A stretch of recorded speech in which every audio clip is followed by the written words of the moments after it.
Мы большинство. Те десятки миллионов людей, которых обокрала эта власть, не удастся запугать.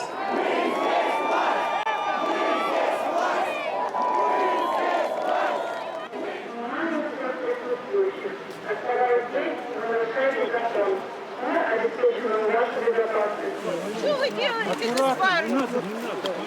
Это ужасно, это ужасно. Посмотрите, я не знаю, они выхватывают всю молодежь.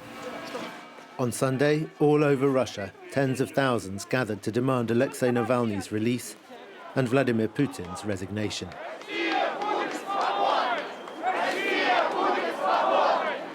There have never been this many roadblocks in Moscow for a protest. It's true, but today they've blocked the whole city centre. The police made more than 5,600 arrests, an unprecedented number. Though already at demonstrations the previous weekend, more than 4,000 people had been arrested. Привет!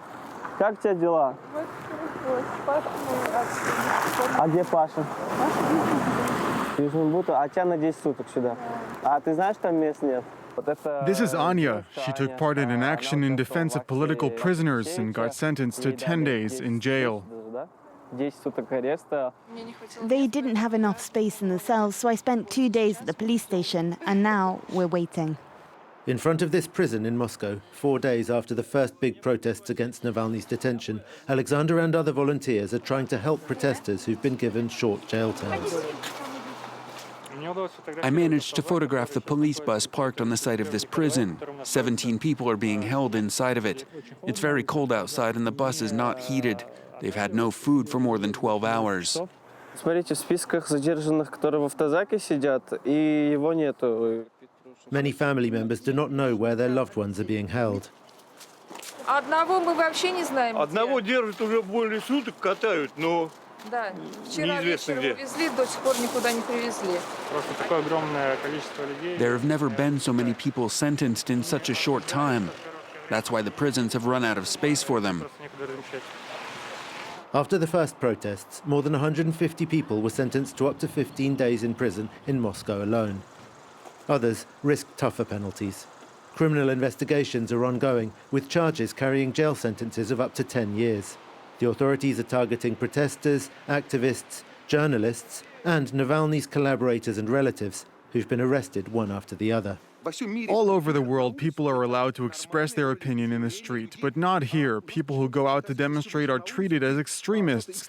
With what's happening today, the repression is only just beginning. The Russian Investigations Committee accuses them of calling for protests in violation of COVID-related restrictions. In Moscow last week, police raided around 20 homes and offices.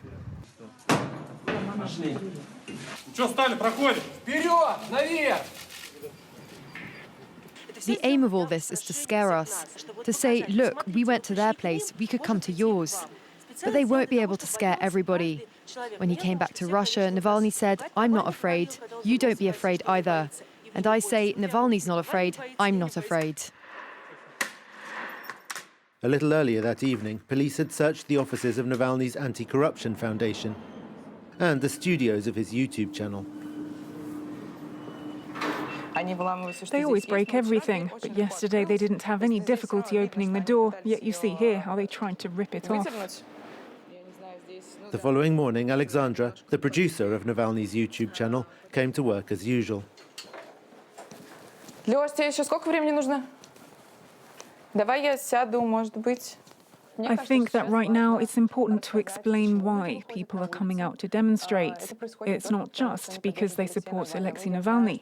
Even among my friends, there are people who are not frankly fans of Alexei, but they consider that they have a right to go out into the street to demand their freedom. Всем привет! С вами Саша Шапалина, и сегодня мы вновь совершим наше необычайное путешествие по ту сторону добра и справедливости.